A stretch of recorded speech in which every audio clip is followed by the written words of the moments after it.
Good morning, everyone, and it's wonderful to see so many people here interested in our invasive species topic. Someone just said to me, who would have thought there'd be this many people in Melbourne interested in invasive species? But obviously there are lots of them, and we hope to give you some information today that will better enable you to manage your invasive species, whatever they are, and also help with advocacy for things that we're probably going to need to take up with government at some stage. Just a little bit of information about the Victorian Blackberry Task Force. It's a community organisation established in 2006, and we work through communities to provide information. That's mainly what we do, and encourage people to work together in community. So if we've got a project somewhere, we like to have the community group that has approached us about coming and talking to them, plus the other land managers. So just not private land managers, Parks Victoria, plantation owners, anyone in that area who has land to manage, because invariably there's, you know, if it's a private land, then we have much more likelihood of being able to connect with those landholders. Getting the other land managers on board is very good, because then you have the cross flow of information about what they're doing. We're funded by the Department Agriculture Victoria on an annual basis. So at the moment we've got this year's funding. There are three other community pest management groups in Victoria, and we've got representatives of Serrata Tussock here. Lance, so if you have any questions about that, just please talk to Lance. And we've got board reps from the Victorian Rabbit Action Network, Lisa over here, and Simon, Simon, wherever you are. Oh, yes, please. Thank you. So, yes, you can talk about it, and we, obviously our speakers will be speaking about other things like deer control as well. And so the purpose of the forum is really for a non-scientific audience, because there's lots of forums that community people don't go to because, well, for various reasons, that they're not pitched at a community level. Nothing to stop people from going, but we get a lot of questions. We work all over the state about all sorts of things. So when we have a forum in a local government area, and the community, we ask the community, well, what do you want to hear about besides blackberry? Because that's mandatory. You know, so it might be rabbits, or it might be gores, or increasingly over the last 10 years it's been about deer. So we try to accommodate that, and we've been doing that by inviting a person, a Dr. Greg Baxter from the University of Queensland, who's done a lot of research on red deer populations and the way they increase or don't, and what interventions might be that can reduce them. And so when he puts up his graphs, and at the end of the day you see that the line that's going up never goes down, it's time to think, well, we need to do something about this. So the first forum was in 2015, and we've been encouraging communities to make their own arrangements for protecting anything on their properties that they want to or protect or save, because water quality is a very big issue, you know, around the ranges in particular, where you get large deer populations coming out of the forests and parks. So yes, anyway, that's kind of a make your own arrangements type of approach, which seems to be working well, but it doesn't reduce any numbers, of course. So we'll hear from a range of speakers. Some will talk about methods non-chemical that they use. We've got someone talking about goat control, because that's one that's just, it's been around for a long time, but managed goats are having a really good result, and blackberry around the peri-urban parts of Melbourne. And other speakers will provide insight into, you know, what's on the horizon, what may the future hold for other management options. So identifying opportunities and the research challenges that they will pose. So I'd like to introduce Professor Tim Entwisle.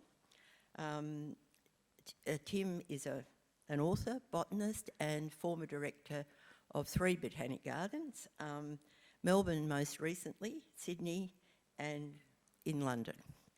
So Tim has a wealth of experience, and he writes and talks frequently about plants, gardens and science in magazines and on the radio.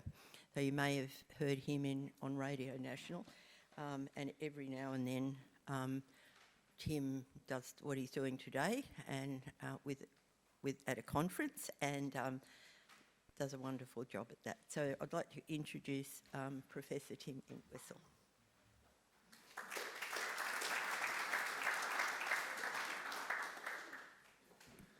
Thank you very much, Lyn, and welcome to everyone as well from me. And I should start with, I think, an acknowledgement of country, please. And today I'd like to acknowledge the traditional owners and custodians of the land we're meeting on here, the Wurundjeri Woiwurrung and the Boonwurrung peoples of the East Kulin Nation.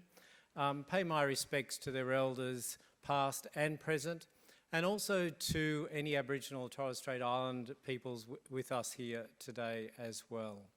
These are very important lands and have been for 60,000 or more years to many, many people in this country. It might seem a little bit ironic in a way to have a director of a botanic garden emceeing today, because we have a bit of a reputation, or at least the first director of the Melbourne Botanic Gardens, Ferdinand Bob Mueller, was responsible for Lyn's lovely plant, the blackberry, being introduced into Victoria. So I come from a long tradition of, of people causing problems with invasive species. Yeah, that's right. He was also part of a group, of course, that encouraged the introduction of both plants and animals into Australia with an interesting kind of view. I mean, they weren't doing it to create the problem we're trying to solve today, quite clearly. They had a different perspective, and they were trying to do something else, something we probably wouldn't agree, we definitely wouldn't agree with today. But there was, you know, I remember I read the stories about Mueller sort of walking along paths, sprinkling blackberries along the way, so that when he came back, there would be fruit to eat, and you'd be able to walk through the landscape, you'd hear blackbirds in the distance, and you would have your blackberries to eat. So a very idyllic landscape he wanted to create here, which he's pretty well done, I suspect, in some places. But botanic gardens have changed, as we all have over time, and botanic gardens particularly are now focused on weeds themselves, and of course they do have to watch what they plant in botanic gardens, and they do have weed policies these days to make sure they're not introducing new things into Australia. We already have enough, as we've just heard. They also manage land as well, so they're looking after bits of land too. And the other aspect of it, I've written a bit myself about weeds occasionally. I'm often taking what might seem a sort of controversial view here, where I'm trying to not demonise the plants or the animal themselves. The individual is not the problem. It's the kind of the whole group together and what they do. So I do sometimes write a little bit about that. But we're talking today about species that have had changing the landscape, killing other animals and plants, destroying particular kinds of habitats, and making it hard to produce food and all kinds of things.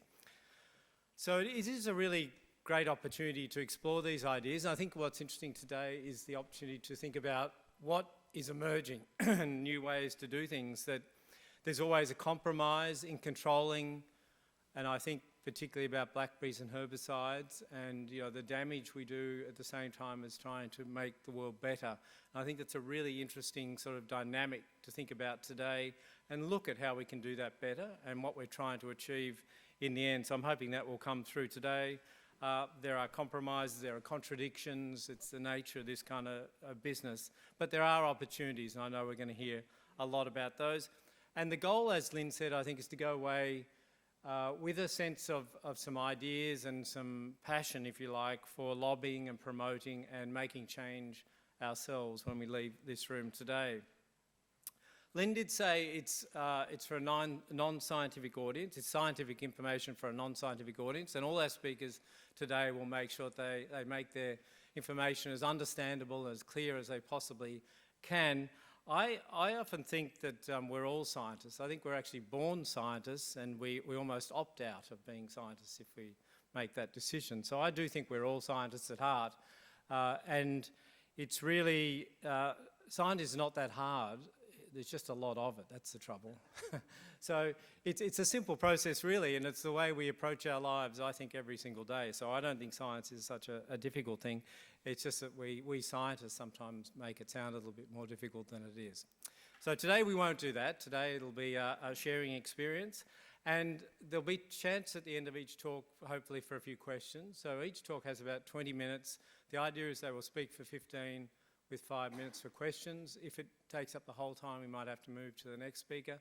We'll have a bit of a sum up at the end, and hopefully a bit of an opportunity to, if anything has been raised during the day you want to sort of bring up then as well, or something that's missed, because we have some real expertise in the room, and we might be able to give you a bit of a feedback on an idea or a thought that you have as well. And you can do that during breaks too. Please feel free to talk to people.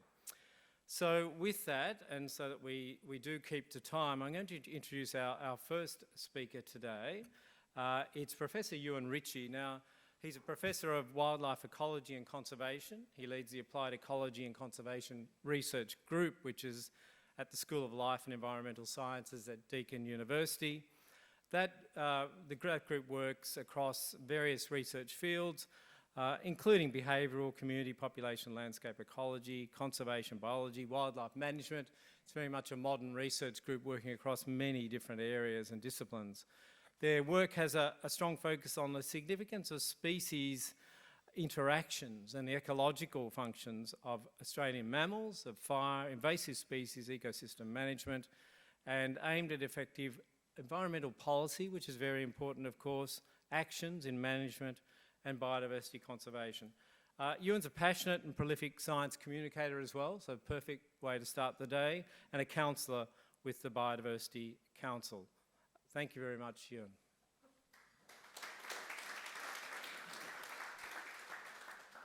Thank you, Tim, and thank you to the organisers of today's meeting for the invitation to speak. So that's terrific. Thank you. So also, I'd just also like to acknowledge traditional custodians of country throughout Australia and their connections to land, sea and community, and I pay my respects to the elders past, present and emerging. I think it's also worth remembering, as Tim said, that we are all scientists, and Australia's First Nations people are in fact the first scientists in this country. So I think that's really important to recognise as well. And yeah, as we said, we are living on unceded country of the Wurundjeri people of the Kulin Nation. So it goes without saying that Australia has extraordinary biodiversity, most of which is found nowhere else on Earth. So really high rates of what we call endemism, species that are found nowhere else, 80 or 90% for most taxonomic groups that we look at. So really, really high diversity that's truly special that people come all around the world to see. Unfortunately, since European colonisation, we've done our best to get rid of a lot of that biodiversity. And you can see the numbers of extinctions there for Australia on the right-hand side in comparison to the left. So particularly our mammal species, but also invertebrates and other groups are suffering quite large numbers of extinctions. And for species still persisting, like the chuditch or the western quoll and the numbat, they now occupy a really small fraction of their much larger former distribution. So they're still very much imperiled. And that, of course, also affects the condition of our ecosystems, and work led by Dana Bergstrom and nicely summarised here by our favourite cartoonist, First Dog on the Moon, really shows the state of our ecosystems, whether you look in the tropics, in temperate zones, in the arid zone, or in fact even as far as Antarctic ecosystems. All 19 ecosystems studied showed signs of collapse, and that was for a whole range of reasons. Why is biodiversity declining so rapidly? There are, of course, many reasons, and they are listed there. But of course, today we're talking about invasive species, and that is a really big one. It's one of probably the biggest threats to biodiversity worldwide, including habitat destruction and modification, as well as climate change. If we look at some of the numbers for the threats to biodiversity, they're quite staggering, and this is just particularly for invasive predators in this case, so the red fox and the feral cat. And you can see that annually they're killing billions of native animals. So really, really high numbers. The effect that has on populations in some cases we don't actually know. For some threatened species we do, like species like the bilby, we know that feral cats and foxes are bad news, but they are absolutely consuming billions of animals per year. So they're a really big problem for our wildlife, and that is why so many of our species have actually been driven to extinction, unfortunately. They also carry disease. I'm not sure how much we'll be talking about disease today, but invasive species also carry pathogens. So toxoplasmosis being a really important one that feral cats carry, that can impact humans, can cause abortion, also in livestock. People who produce sheep would know that, and can cause the death of native animals. So really, it's a really important pathogen that's spread by feral cats. Of course, it's not just about invasive predators in Australia. Feral herbivores and invasive herbivores are a really big problem as well. We've already mentioned deer this morning, but feral horses are another big problem. Also hotly contested, of course, but these are images of the alpine zone, and you can clearly see the impacts that feral horses are having on that ecosystem, and hence the important biodiversity of that system. In many cases, it's also threatened with extinction, like the corroboree frog, the galaxid species here, of alpine skink, and also the broadtooth rat. And we also shouldn't forget our friend Barnaby Joyce, but more importantly, the fact that there are invasive species, of course, in aquatic environments as well. So carp being a really classic example of that. What invasive species is the worst? And it's not really the best question to ask anyway, because they're all problematic. But if you want to actually ask that question from the perspective of threatened species, it's actually the European rabbit. And that often comes as a surprise to many people, because you hear a lot about feral cats and foxes, particularly in the context of mammals. But of course, Tim and others would be well aware that plants, of course, are heavily impacted by European rabbits. So far and away, European rabbits impact the most number of threatened native species. You can see that our friend blackberry's there as well, and other species as well that are well known to us. And how big is the invasive species problem in an economic sense? Huge is the short answer. Since the 1960s, it's been estimated that it's cost the Australian economy in terms of trying to control invasive species and the impacts of invasive species at least $390 billion. So really, we're talking about massive impacts of invasive species in an economic sense, as well as an environmental sense. And cats and rabbits, in this case, in an economic sense, come up right near the top. And that, of course, as I said, has led to the extinction of many species. And I work primarily on mammals, and mammals by far and away are faring the worst in terms of extinctions as a proportion of the group. 40 species, we think, as a minimum, have been driven to extinction since European colonisation. That far and away leads anywhere in the world over that same time period. And that's likely to be far more than that. We're constantly revising the taxonomy of mammal species and finding species that are now extinct that we didn't even know existed, which is a fairly depressing thought. So, what do we do about this big problem that we have? Well, one of the things that I work on and am interested in is the fact that species interact. They're part of communities, they're part of ecosystems. And if we have single species approaches to invasive species, in many cases we might not get the results we want. And in some cases, worse than that, we might actually get unexpected and negative outcomes. So I wrote a paper with a good colleague of mine, Tim Doherty, several years ago now, really calling for evidence-based invasive species management, in this case in the context of predators, but you could take the same principles and apply that to pretty much any invasive species problem that you want to look at. An example of this is fox control. Not disputing that foxes are a problem, they absolutely are, but where foxes have been controlled, we can have unintended impacts, including increased numbers of wallabies. So you can see this graph here going from left to right. You can see the numbers of swamp wallabies in this case increasing quite dramatically as a result of fox control, which led to quite significant overbrowsing of vegetation, which therefore also makes it more easy for cats and foxes to hunt in those areas and consume native biodiversity. So you can start to see how all these linkages come in and why understanding species interactions is so important. And even more recently, some really interesting work done by Bron Radsky, Matthew Rees, and others has shown that where where red foxes are being controlled, feral cats actually do much better, which is a really big problem because feral cats are really hard to control, much harder to control than red foxes are. So potentially, and with good intention, of course, controlling red foxes, we're buying ourselves an even bigger problem, which is feral cats, and one that's much harder to deal with. So 2 studies that show really good evidence that basically where you have strong fox control, cat density, abundance, and also behaviour can change, so cats become more abundant and more active, again impacting biodiversity. And just to, again, continue with that idea, this is our work from Western Australia, which showed, again, the impact of feral cats in comparison to foxes, 3 times as much in terms of predation on woylies. And so, you know, again, we get rid of one problem, we create another. And so we really need to, again, be thinking about systems rather than single species. And another really key part of that is, what do invasive species eat? And of course, we've got this really problematic situation in Australia where a lot of our mammal guild is heavily modified. So we have rabbits, which are an introduced species, which actually increase numbers of feral cats and foxes, which are really dependent upon rabbits. And if you're a native mammal or a native wildlife species, it's a double whammy, essentially. You're competing with rabbits, they're destroying vegetation, they're removing cover, plus they're making cats and foxes more abundant. So you're basically copying it both ways. But really interesting work done by Reese Pedler and colleagues shows that with the introduction of the rabbit hemorrhagic disease virus, that basically you can see here, this line here, for rabbits, the blue line, or at least blue to my eyes, I'm colourblind, so I apologise if it's not blue. You can see cat and fox numbers, and then you can see what happens to them as this disease is introduced, both in the first phase and the second phase.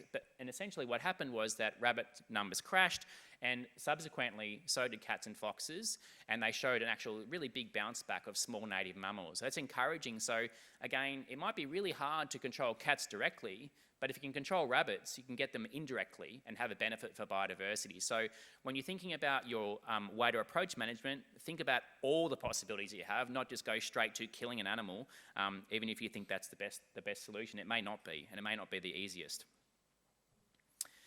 And we should also be thinking about how invasive species interact with other things that are happening in ecosystems. In this case, fire. Fire is really interesting because it's a part of the Australian landscape. It's also being influenced by invasive species. Examples in particular in Northern Australia, where we have gamba grass and buffel grass, introduced pasture species that love fire, that are changing the fire regime, turning habitats into areas that become more flammable, driving these areas and simplifying these areas to become more flammable, large and severe fires. And then you add, of course, invasive species to the mix. This was work done by a PhD student that shows that when you have fires in areas, things like feral cats and foxes often, not always, but often respond positively to these fires and then increase their consumption of native mammals. But that is also contingent on whether you have your native apex predator in the system, the dingo, which in many parts of Australia we've done our best to get rid of.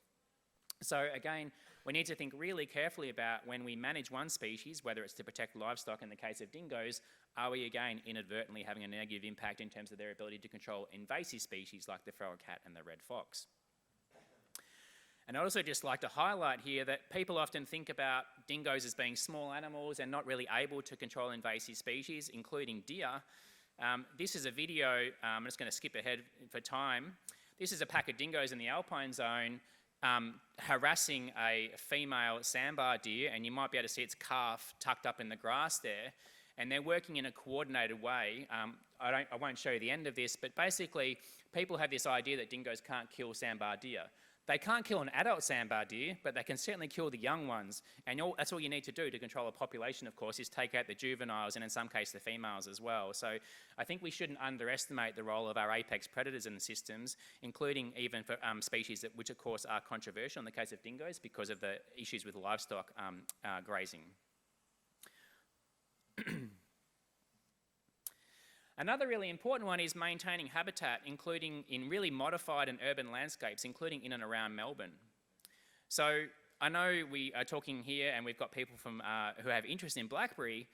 one of the main reasons why the southern brown bandicoot, which is an endangered species in Victoria, still persists in southeast Melbourne is because of blackberry and gorse, all these weeds that we don't like. And I'm not saying don't get rid of blackberry and gorse. Absolutely, we need to manage them, but they actually provide habitat and refuge from things like feral cats and foxes. And Tim would find this interesting that work done by a colleague of mine, Sarah McLagan, a former PhD student, found that bandicoot numbers were more abundant outside the Cranbourne Gardens than they were inside the Cranbourne Gardens, I think probably related to soil fertility, in these areas that are really, really modified, full of weeds, etc., but providing cover, as opposed to the area inside the Cranbourne Gardens where foxes and cats have been removed. So I think, again, we should not look at habitat and necessarily judge it straight away. Think really carefully about what is that habitat providing to our wildlife and manage it accordingly. And we want to keep these animals in the landscape because it turns out bandicoots are really important. They dig lots of holes, they turn over lots of soil. In the case of eastern barred bandicoots, 5 tonnes per bandicoot per year, which is about the size of an elephant, right? And that spreads fungi, it promotes the health of vegetation, really important. So we want to keep these animals in the landscape.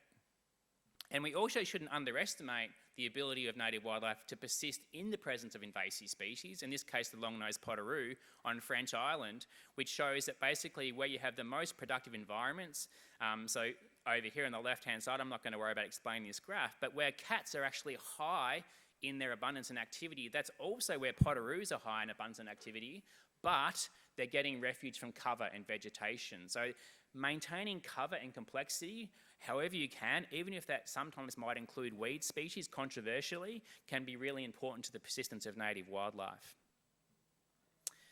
So how do we improve invasive species control and conservation outcomes? You know, and we've got all these really, really problematic and controversial issues that we're grappling with in Australia, including, of course, feral horses. There's going to be a lot of discussion about tools today, and I'm not going to get into the really technical ones because there's people here today speaking that are far better versed and more expert than I. So all I would be stressing is that we should be looking at all the tools in the proverbial toolbox and considering integrated approaches to managing wildlife and invasive species. We also need to, of course, fight the narratives that are out there in the media. So this was work that was recently done that suggested that invasive ungulates and large herbivores are no worse than native herbivores in terms of the impact on ecosystems, something that I don't actually agree with in an Australian context. And I'll say that because we have a global meta-analysis that we've recently submitted for review, not for sharing at the moment, please, but basically shows that if you look at different regions of the world in different biomes, and you can see the metrics here that we look at, different plant metrics, metrics related to animals as well, on average, large invasive ungulates, things like horses, deer, bovids, so cattle, etc., have a negative impact on these ecosystems, and horses and deer in particular being the worst. And we should also remember that more data is not necessarily always a solution. Communication is a really important part of that. We need to actually get social license with communities. So whether we like it or not, there's people in the community that have different views to us and different values to us. And if we think that data will be the solution and will win the argument, I think we're fooling ourselves. So take-home messages: we need to manage communities and ecosystems, not just single species. Obviously, protecting and managing habitat complexity and cover is really, really important, as demonstrated. We need to restore ecological function where possible, including top predators for the roles that they perform. Consider all the tools, as I said, and integrate those approaches. Be really clear about what your goals are, and don't proceed until you know what all the range of possible outcomes are when you do an action. There's been so many cases where, with the best of intentions, we've made things worse for biodiversity, not better, by taking really simplistic approaches to invasive species management. Measure the outcomes, please, please, please, using ideally experimental replicated study designs where possible. There's so much management that goes on that we could collect really great data, but we just don't know about it, and there's not enough talking between managers, academics, researchers, etc., where we could actually do these experiments and learn a lot more in the process of doing day-to-day management. And of course, the really important one, engage with stakeholders and communities for that social license. So thank you to all these people here, and happy to take questions.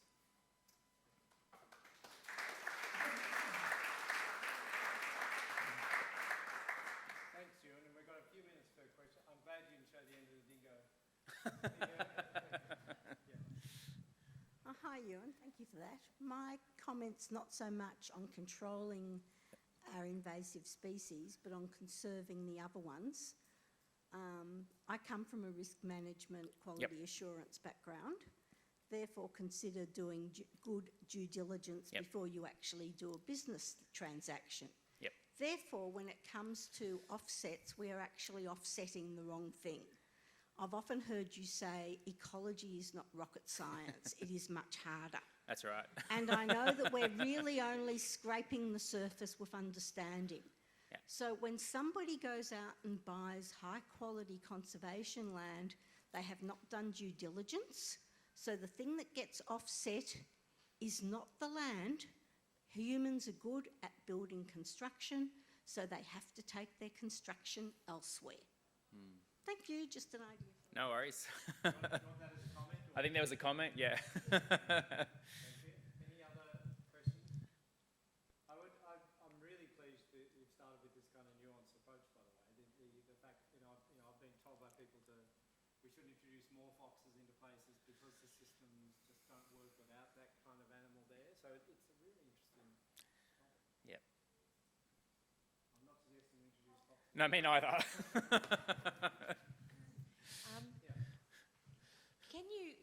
Have you the interaction with, say, local government when you start talking about finding that balance rather than some of the local governments go, we've got serrated tussock, we've got blackberries, let's clean it all out. Yep.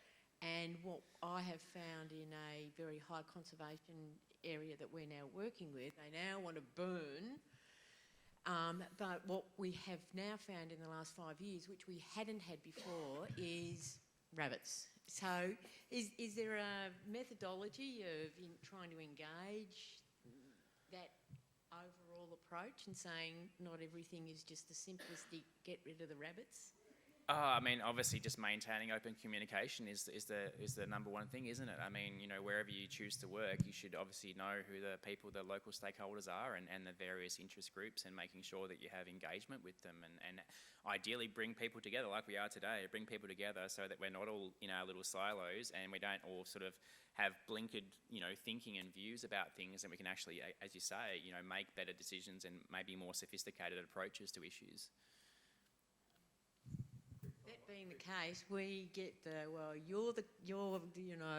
that's nice that you're the volunteers, but you don't know anything. Yeah. We're the employed bushland officers and have the degree, so we know better. That's the rub that we're finding really hard at the moment. Have you encountered or methodology? Oh, I mean, I see the same thing with environmentalists and farmers, that people assume that farmers don't know very much about conserving biodiversity, and in fact they know a lot. And I think, whenever we put people into little buckets and sort of make assumptions about them, I think we do ourselves a big disfavour. So I think, listening and being a good listener goes a long way. It's not easy, of course, to overcome some of those biases, but if we can, we'd make better progress, no doubt. Thank you very much, Euan. That's fantastic, and thank you for those questions. We'll move on to our second speaker this morning, and it's Shalan Scholfield, who's from the Department of Agriculture, Fisheries and Forestry, Principal Director of the Environmental Biosecurity Office, and sorry if I mispronounced your name, I meant to say hello before we started. Shalan's current role is focused on reducing the impact of exotic and established pests, disease and weeds, strengthening environmental biosecurity outcomes, and responding to incursions, building community understanding, supporting research, development and extension. So all the kind of topics we're interested in today. Shalan's a graduate of the Australian Institute of Company Directors Honours degree in Marine Science, and has worked with the Australian Fisheries Management Authority and also the Department, and working with state and territory jurisdictions as well, non-government organisations and stakeholders on many priorities across both operational, technical, compliance, program and policy roles with biosecurity, with invasive species, fisheries, marine and resource management. So a huge amount of experience. Welcome today. Thank you, Shalan.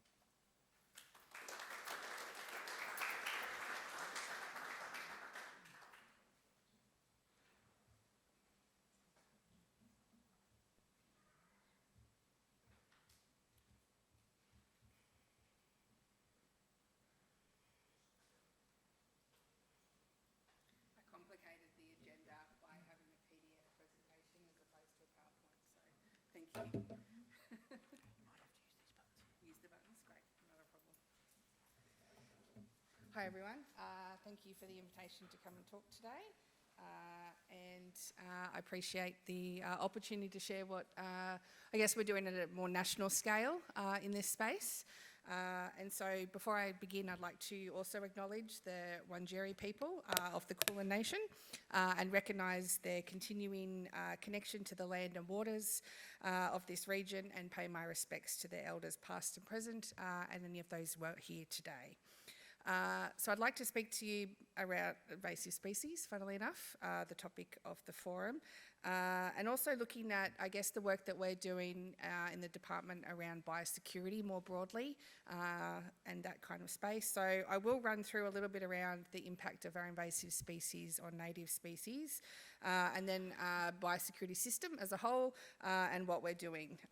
There is a little bit probably of a repeat coming through from Euan's presentation. But I guess why are we all here today? And it's really to protect what we love from the invasive species that we don't love so much. Our latest State of Environment report reaffirmed that they're a major cause of biodiversity loss. 200 invasive species threaten our current native taxa and biodiversity, which is pretty huge. On screen we have 3 of the vertebrate examples here. Feral cats, we've heard a lot about. Introduced by the First Fleet as companion animals, very common companion animals still to this day. However, they are a major cause of 34 mammal extinctions in Australia and threaten 123 of our current threatened species. Deer and foxes also have similar impacts. Well known here is blackberry, introduced in the 1840s. I just discovered where it came from more directly, so I can update my presentation in the future. Imported and brought in as a source of edible fruit, but obviously very highly invasive and outcompetes a lot of our native species. Phytophthora dieback, which is the one on the end here. A lot of plants get infected with Phytophthora, which is a disease, and it really does affect a lot of our biodiversity and nature. It's a microscopic soil-borne water mould, so it's very difficult to find, and it attacks the roots. And not only do these species affect our environment, they also affect our social amenity. And here we've got, in profound ways, 3 examples of things that we don't want to establish here in Australia. And here we're looking at Didymo, which is a rock snot. It is a thick brown mat that clogs up our waterways. Imagine trying to swim amongst that terrible, terrible rock snot. We've got brown marmorated stink bug, and while also known as a crop pest, it can infest your homes in thousands. It is not fun if they infest your house. And then the last one here is a sting from a red-headed ported fire ant. They do give an aggressive fiery pain, and they are not nice if you to come across them in a park or a playground. So back to the State of Environment report. Similar graph that you've just seen before. Invasive species affect 82% of our threatened taxa. That's 1,257 species of the 1,533 threatened taxa. 230 non-native species are a key threatening process. That's pretty concerning. There are 187 plants, 41 animals, and 2 pathogens. This list is the top 10 of the terrestrial species, and I won't run through it in any more detail, but you sort of get the feel of, they're a big one. Biggest of those is our rabbits. Rabbits impact on 330 species. It's pretty amazing how one animal can impact and have such a huge impact across our agricultural and environments. They modify environments, and in fact, as you can see from the map, there are very few areas across Australia that they don't inhabit and have impacts. There are wide-ranging impacts as well. So they affect our native parrots by removing and modifying vegetation.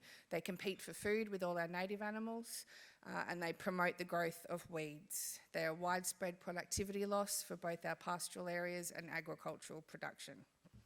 So we don't want any more rabbits or others in our system, in our country. And this is where our biosecurity system comes into play.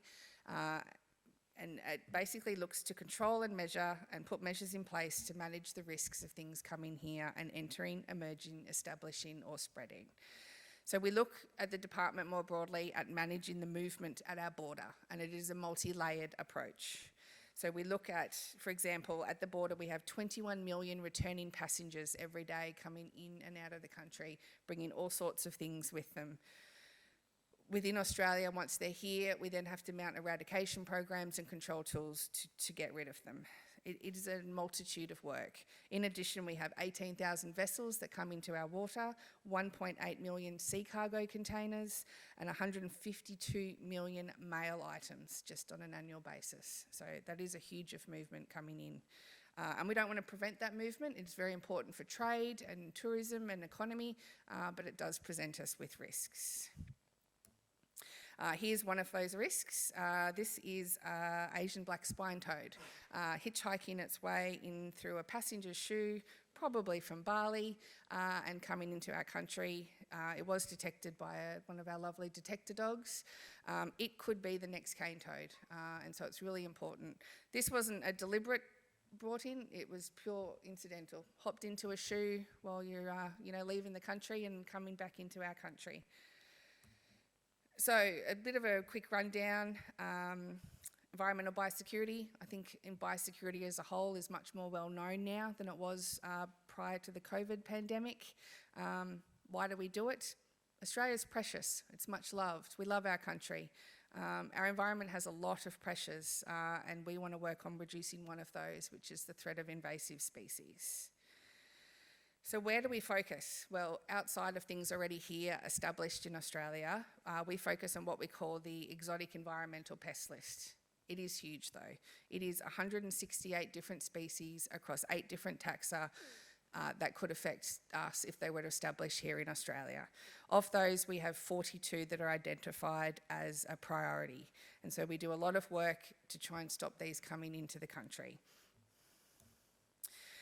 In addition to that, in 2018, we established the Chief Environmental Biosecurity Officer role, and so this put environment back in the same sort of space that plant and animal industries were in terms of our biosecurity system. And so we work to prevent, respond and recover from pests and diseases that for us largely affect the environment, cultural assets and social amenity. And we do this through a whole range of things. We have threat abatement plans through our Environment Department. We have a threatened species strategy. We also have a national biosecurity strategy and also some more specific plans. In particular, I'd like to highlight some of the national work that we do, and you'll hear from Annelise shortly about the work that she does, but it's really around, and obviously you'll from a national perspective, how can we help those on the ground with our more national focus? And we do this a lot through national coordination. And it's looking at how we can help people empower themselves to take those tools to the ground. And so we do that through the National Feral Deer Action Plan, the National Wild Dog Action Plan, there's a National Feral Pig Action Plan, and we're also doing some work on the National Carp Control Plan. And there's some future work occurring around our national weed priorities. So weeds are a massive issue. Where do we actually want to focus nationally? Where do we want to go? We can't do everything, but what are our key priorities here? Another big focus of our work is caring for country and empowering our Indigenous rangers and Indigenous communities to really, work alongside Australia to strengthen our biosecurity. And this is particularly in the northern areas. So we have an Indigenous Ranger program, which is our frontline for early detection, and they currently have $4 million over the next 4 years to really focus in on detecting and undertaking surveillance up north for anything unusual that might come through. We've recently undertaken a program with the Northern Australian Indigenous Land and Sea Alliance, otherwise known as NALSMA, to deliver on-ground pest and weed control, in particular to protect those cultural assets that sometimes do get forgotten about. We have an Australian Forest Biosecurity Program, which works with Indigenous rangers across Queensland and Northern Territory to look for plant pests in our forests and rainforests. And we also undertake workshops to look at myrtle rust and phytophthora and disease identification. Look out soon, hopefully next week, we're releasing a film which is called Roots of Resilience, which does look at the importance of environmental biosecurity for our rainforest areas. Internally, we've recently released our First Nations platform for shared benefits for Indigenous communities, and we've launched the Catalysing Australia's Biosecurity Initiative with CSIRO. Innovation and technology also play a really important part in what we do.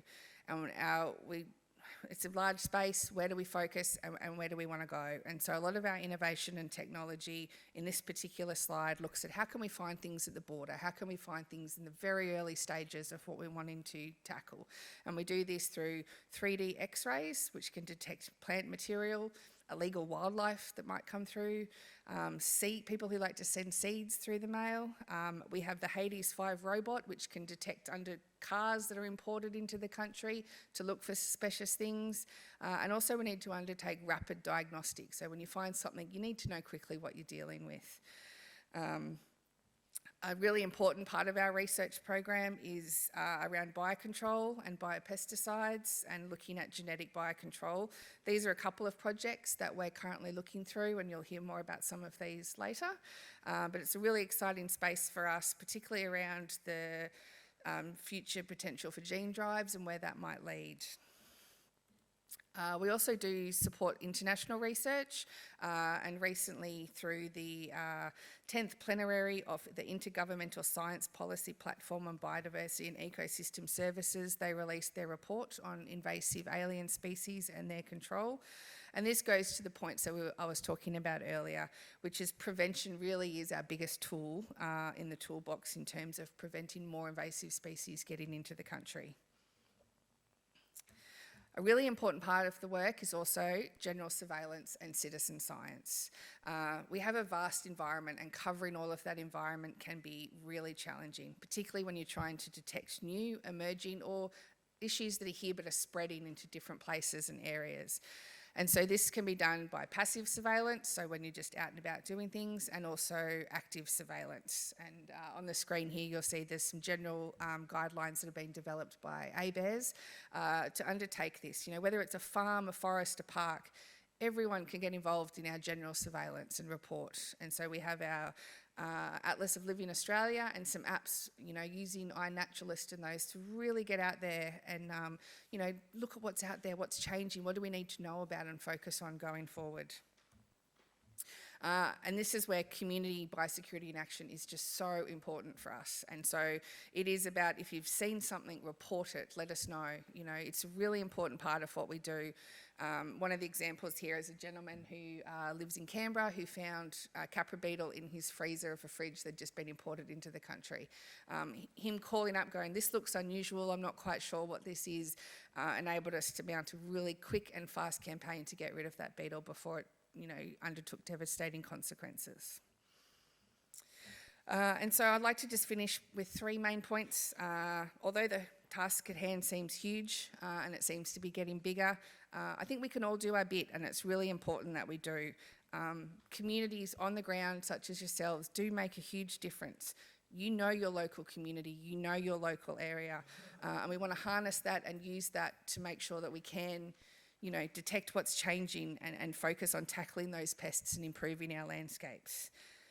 I always like to say you're the biosecurity officers on the ground, you're experts in your local area, and we like to know, keep a lookout, report, and when you go to places, arrive clean, leave clean. I think that's a really important message, and that goes for within the country as well. We don't want to spread any more issues. Anyway, that's all. Thank you very much.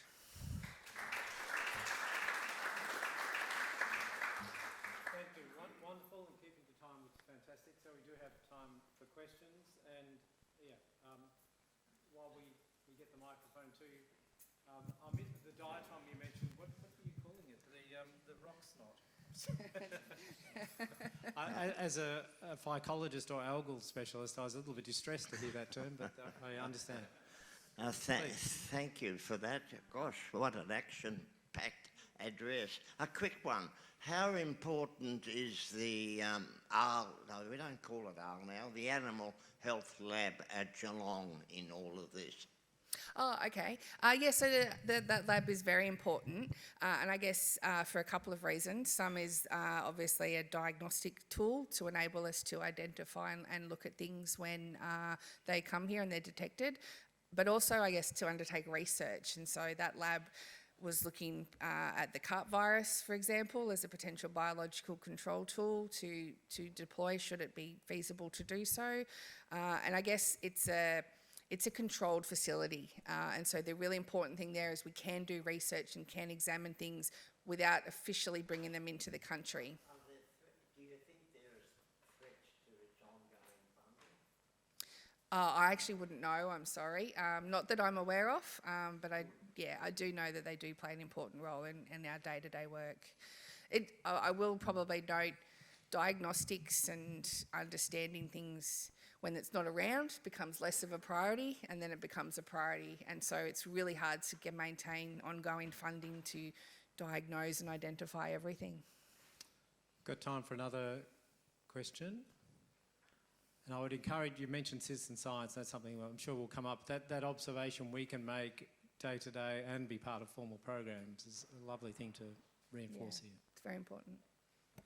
Now, our third speaker, before we have a break, is Annelise Weibkin, who's from the Department of Primary Industry and Regions in South Australia. And Annelise is the National Deer Management Co-ordinator. So we're going to hear obviously about deer and particularly. Her work seeks to increase coordination and efforts to manage feral and wild deer in Australia, building capacities, networks and sharing best practice. Also supporting development of new control tools, talking about community awareness and the need to act early as well. Her project's supported by the Australian Government, but she's based in South Australia, of course. Annelise has a background in ecology, land and natural resource management, policy in pest animals, and engagement in communities, agencies and organisations. Thank you very much, Annelise. Hello. It'll come up on there in a sec. There we go. So I'm going to treat this like a segue from the last two talks, which have kind of highlighted the importance and impact of rabbits in Australia. And some people in Australia are really concerned about deer and have almost likened them to rabbits maybe 50, 80 years ago, and the pathway that rabbits have taken with the spread. So apologies for a little bit of graphic manipulation there, but I thought it was a good segue. Okay. I wanted to start with focusing in on Victoria, because we are in Victoria, although I do work nationally. We do have 6 species of deer that have established in Australia, and unfortunately in Victoria you've got all of them. And this, I'm going to show you a little animation that was done by the Invasive Species Council, which just shows an idea of how deer have spread in Victoria.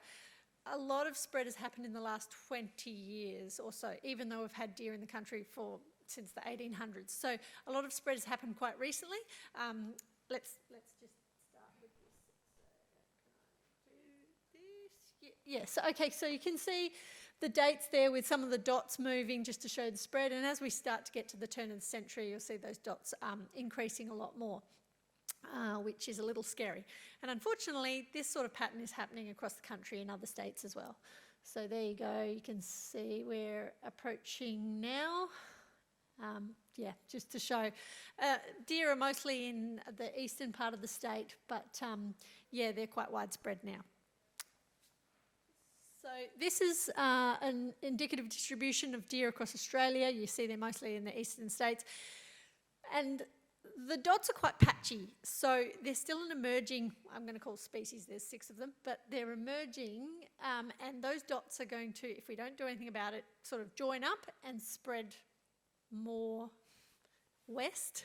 I guess it is a big problem. We don't have a good idea of the numbers, but some people have been thinking between 1 and 2 million maybe, and that has certainly increased from about 200,000 at the turn of the century. So we're on a real trajectory, and they're going to spread further unless we do something about them. But the good thing is they're not like rabbits yet, and we do have a window of opportunity. So, all right, we heard talks about some slides about the impacts of different invasive species. These are just some for deer. Agricultural impacts, deer eat pasture and farmers get grumpy because it's competition with their livestock.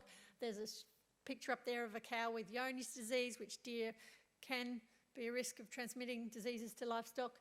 They're a road hazard.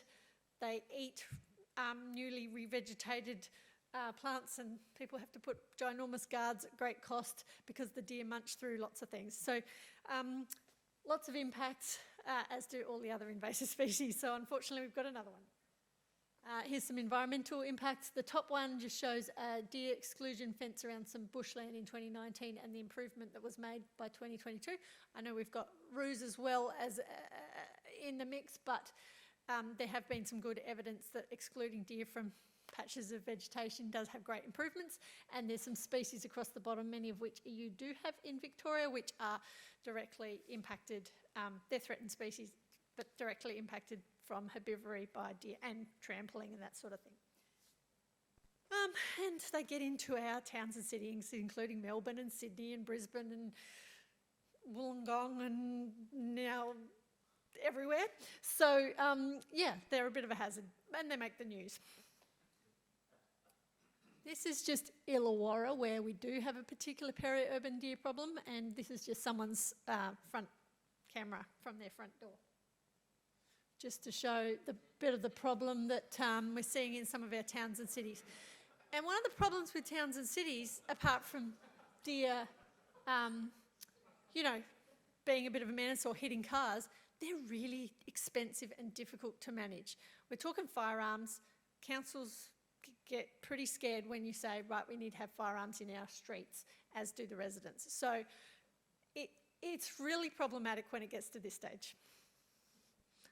All right. Yeah, quite happily wandering in and out.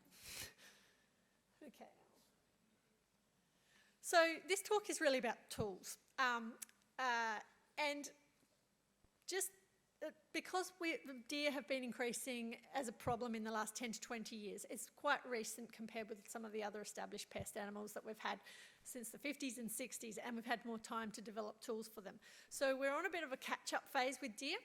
At the moment, or traditionally, we've usually used shooting, which has been largely ground shooting. That's either recreational shooters or professional shooters. The middle one represents commercial harvesting, which happens, including in Victoria, usually in areas where you've got pretty high numbers of deer to make it feasible for people to commercially hunt. In some places around Australia, they're starting to use traps, particularly in peri-urban areas where you can't shoot. It's usually a last option because it's very time consuming to catch deer in traps. Even in Brisbane now, they use little tiny traps which are about 2 metres by 1 metre in backyards. That's how they're catching deer. It's a lot of work. Helicopter aerial shooting is becoming a much stronger, bigger, important tool for deer, but it has been used particularly over the last 10 to 20 years. I'd even say more for the last 5 years. And fencing as well, although that's not that's a management tool. It's not a get rid of the deer. You're still the deer will still reproduce and keep producing impacts on one side of that fence. So where are we going? Where are we headed? From Elmer Fudd to maybe more technical things. So I'm going to show you a few photos of the new stuff that's happening. Thermal is a new technology that's really increasing and it's really useful. It's a bit of a game changer for deer because deer are cryptic. They hide in bushes and they're active at night. And so having thermal capacity to be able to see into that darkness from the ground using scopes like this is really important. Drones, particularly with thermal, are becoming really important. They're being used ahead of hunters or professional hunters and harvesters, where they can send a drone out and know where the deer are to go into the bush and direct them where to go. There's just a picture there of some of the images you might get from a drone. Cameras, we've always had trail cameras, but they're getting better and better, and we have now got these 4G ones that are linked with AI. I'll show you some photos in a sec. And the last one there I've got is some DNA and some kits. We're exploring the options for using eDNA or environmental DNA to detect whether deer are or are not in a particular area through water samples. And that is new and it's difficult and requires a lot of testing, but it's really promising. And that'll be useful as deer are moving into areas where we're not quite sure if they're there yet, or we know they're there, but we don't know how far they've spread, to be able to take water samples and say yay or nay they've got there or not, and then have an early warning system that we can go out. And that's quite important because often we don't see deer until their numbers are high enough that they start coming on our roads or when we report them. And when people say, oh, there's a couple of deer in our area, once the controllers go out, they invariably get 10 times that. So it's really good to have those early tools, early surveillance tools. Another one that's been worked on for a couple of years is a deer-specific feeder. So this one's called an aggregator. It's not the only one that's being worked on in Australia, but the idea is you'd put food in a box that's only available to a deer, not to a macropod or any other critters, so you don't have to keep going out and replacing it, and that would attract deer to an area where you can more easily or more reliably go there to be able to control them or to get them away from the area you don't have access to. So this one here has a plate at the bottom which has got holes in it, a mesh that the thin feet, stiletto feet of the deer can step through and not activate a door that closes the feed, whereas when you've got a kangaroo with its flat feet, it actually presses on that and a door will shut and has no access. There's also a possum bar and a bunch of other things. So this is not just one, there's another one being developed which is quite different in New South Wales, and some others that are starting to use AI as an activator of the opening and closing things instead of mechanical issues like that, which is just a foot activator. Thermal, I mentioned thermal before. This is becoming a really important tool for aerial in particular.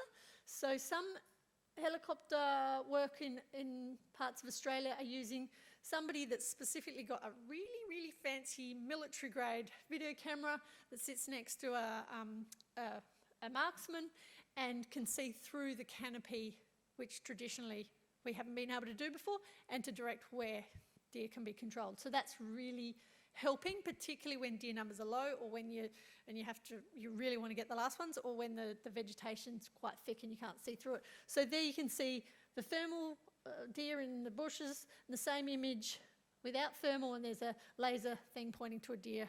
I'd see if you can see it, but it's there. Okay, I mentioned the AI camera system. So this is new technology which is becoming really useful. There's a system called eVater that's one of several AI type things that are happening now, where cameras can send their images up to the cloud. It goes to an AI system. The AI goes, that's a deer or that's a wallaby, with a certain amount of certainty, sends it back to your phone, and you can go, oh, in real time, I know there's a deer in my back paddock. And that's really useful if you've got many, many cameras set up across your area and you don't want to have to search through 2 million photographs. It's also really useful if you have a controller ready to go, and they can be sitting at their computer and, oh, there's a deer on whatever, kilometre down the road. Quick, go get him sorted. So this is proving really, really useful. This is some of the images that this has actually been done in Gippsland, but you can see the program puts boxes around and it says one is 100% sure it's a deer or 99% sure it's a deer. On the right one, you can see one in the far background that said 76% sure it's a deer. I mean, the algorithms are pretty amazing, and they're going to get better the more images you feed into them. So, sorry, am I still on time? Yes. Okay, great. And this is just a sort of output of what you get to your phone from the system. So sometimes, look, the middle ones there, you can just see some dark shadows. The algorithm's still detecting that's a deer. And you can go in and you can say, actually, that's not a deer. I'm going to correct that, and that can feed back into the algorithm that says, okay, I now know that fuzzy shape is not a deer. I won't do that mistake again. And there's all sorts of fancy things you can do with it. So the AI systems are going to be quite game-changing, and there's now work where we can put these cameras with this AI system on control tools like a feeder to open and close when a deer comes along. Yes, AI says, yes, it's a deer, open up or close, or maybe on a trap, close the door, it's a deer, it's not a deer, let the wallaby out, all being done automatically, which just saves staff time and community time. This is some of the outputs that you can get from eVater. It tells you all sorts of data about times a day when photographs are coming in and out, and you can do all sorts of statistics with a click of a button. And some of the images are pretty fuzzy, and it's still saying that's a deer, so they're pretty fantastic. All right. Quickly, non-lethal deterrents as well. These are just, the one on the right is sound deterrents for deer. Some of these are being done in Tasmania, and this one here is along roads to try and keep deer away from roads, which is activated by the headlights of cars and emits sounds and lights and all sorts. And that bottom one down the bottom is supposed to represent just virtual fencing or electric fencing as well, which is helping to keep deer out of things. So, and there's one more I only learned about yesterday that someone's used, which was pretty interesting. It's not actually tigers as a control tool. Some groups in Brisbane were actually collecting tiger urine from the zoo and dispersing it around places to deter deer from particular areas. I said, how do you get the urine? But we didn't go there. 1 minute, great. Okay, I'm nearly done. But all these tools, the future ones and the current ones, are fantastic, and we should support all sorts of new ways that are reducing our time and improving our effectiveness, but they will only work if we meet a few principles. One of them is that we need to be able to remove more deer, use these tools to remove more deer in a particular area than their recruitment rate and all the numbers that are coming in. So the number that are being born. And for deer, there's 6 species, and usually it's between about 35 to 50% per year, but we usually just go with 35% as a general rule. That's quite hard, because if you go out and you're a recreational hunter and you get 2 on a Saturday and you might go out next month, but there's actually like 500 on the property, you're not meeting that 35%.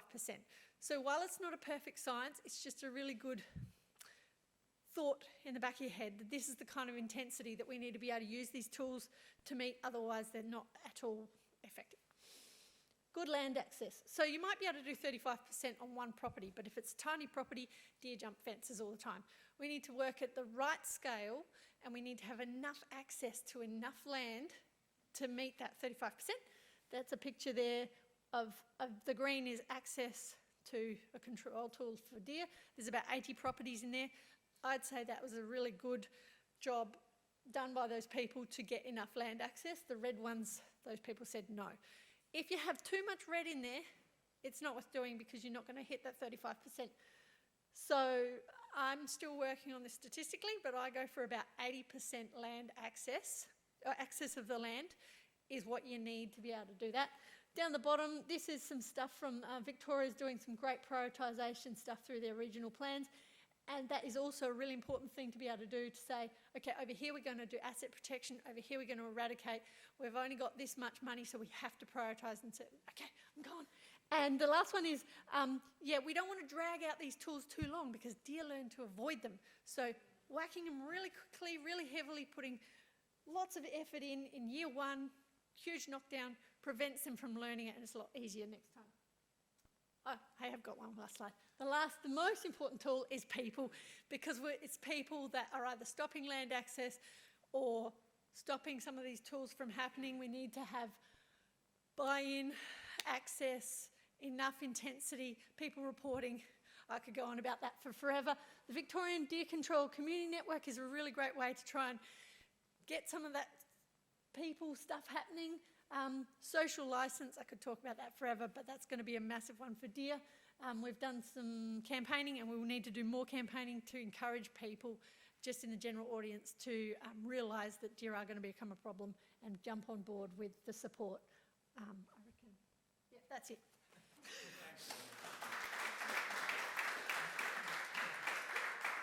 Thank you, Annelise. Yes, we'll take a question. And I've got one if it doesn't get asked in the next couple of minutes too. Thank you very much for your presentation. One question that's always perplexed me, even to this day, why do we treat deer as a game species to be managed rather than invasive species to be eradicated? I think a few people might have ideas of the answer to that in the room.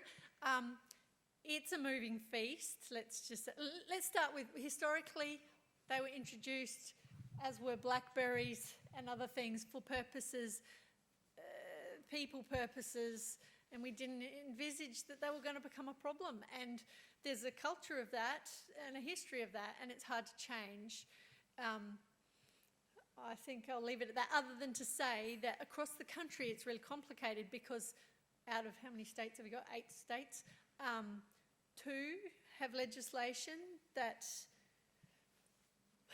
reflects that historical culture, and the rest have changed to say, right, this is a pest, right, everyone has a responsibility to do that. In saying that, in Victoria there are quite a few and improving laws to enable land managers to control deer where they're a problem. So it's moving, but like blackberries, when they were not a problem, we had a different view. Just going to ask Euan, who's going to make a comment on that too, because that was going to be my question, is whether the legislative and policy settings are appropriate. Same question. Yeah, it was just going to be how much of an impediment is the fact that in Victoria they're treated as wildlife under the Act, which is quite bizarre. Elsewhere they're not. How much of an impediment is that to actual on-ground management? So we're still killing deer out there, but the fact that Victoria doesn't have them as a declared pest and others do, how much is that impediment on a national scale, given that species, particularly species like sandbar deer, are rapidly expanding their range across large parts of Australia? If, you know, one state is not doing their bit and then they're pouring over into another state's area, yeah, how much of an impediment is that? From my perspective, where I'm trying really hard to get enough action to get the 35% to hold the line, it is an impediment, but it's a different scale. So the impediment largely is to ensure you get that 35% and to get that spatial scale. If we have a landscape of all sorts of land tenures, and there's some people who, many of you guys, who get it and want to do a great job, and there's somebody or a bunch of other neighbours in between that don't want to get rid of it, then you struggle to get control across a large enough area.